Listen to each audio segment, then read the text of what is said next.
Bonsoir à tous. Le sport à la une et le triomphe de Lou Jean Monod. La biathlète doubiste a remporté le gros globe de cristal à 2 courses de la fin de la Coupe du Monde. Une belle revanche pour l'athlète de Pontarlier qui avait terminé deuxième l'an passé après une cruelle chute sur l'ultime course de la saison.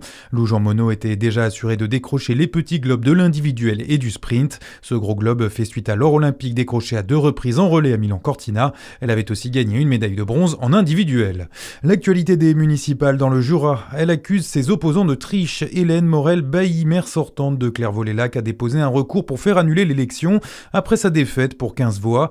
Selon la Voix du Jura, elle accuse la liste menée par Philippe Berthet d'avoir utilisé des logos interdits sur sa propagande électorale, notamment ceux du département et de la République. De son côté, le nouvel élu se dit prêt à affronter un nouveau vote en cas d'aboutissement de ce recours. Cet impressionnant incendie en Côte d'Or, les pompiers ont lutté ce matin à Baulmes-la-Roche contre un sinistre qui s'est déclenché dans le hangar d'une casse automobile.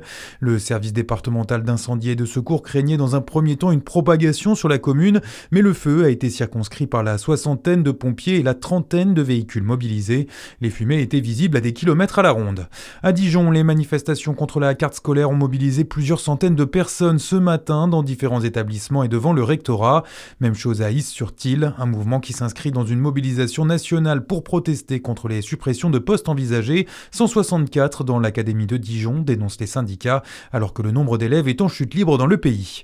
À Besançon, un blessé grave est héliporté depuis la Haute-Saône. Il s'agit d'un homme qui circulait à trottinette ce matin. Il s'est déporté sans raison sur l'autre voie et a percuté une fourgonnette. D'après l'Est républicain, ce trentenaire souffre à la tête et à un genou. L'actualité, c'est aussi les prix de l'énergie en forte hausse et les marchés financiers en baisse. La guerre au Moyen-Orient impacte toujours fortement les cours du pétrole et du gaz. La France, elle se dit prête avec 5 autres pays à contribuer à sécuriser le détroit d'Ormuz. Le Quai d'Orsay évoque une sécurisation avec un système d'escorte des bateaux civils. Le ministère des Affaires étrangères annonce aussi cet après-midi que la quasi-totalité des Français souhaitant rentrer en France ont été rapatriés.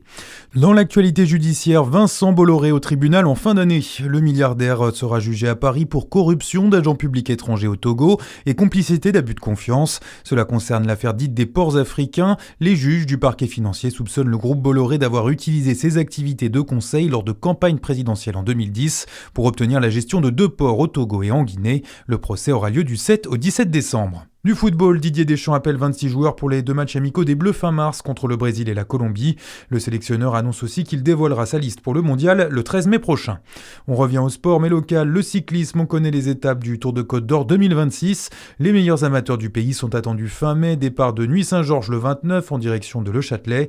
Après ce premier jour plat, le peloton courra de Alice-Sainte-Reine à Montbard le samedi 30 et enfin de Gémeaux à Sombernon le 31 mai. À suivre votre météo sur Fréquence Plus.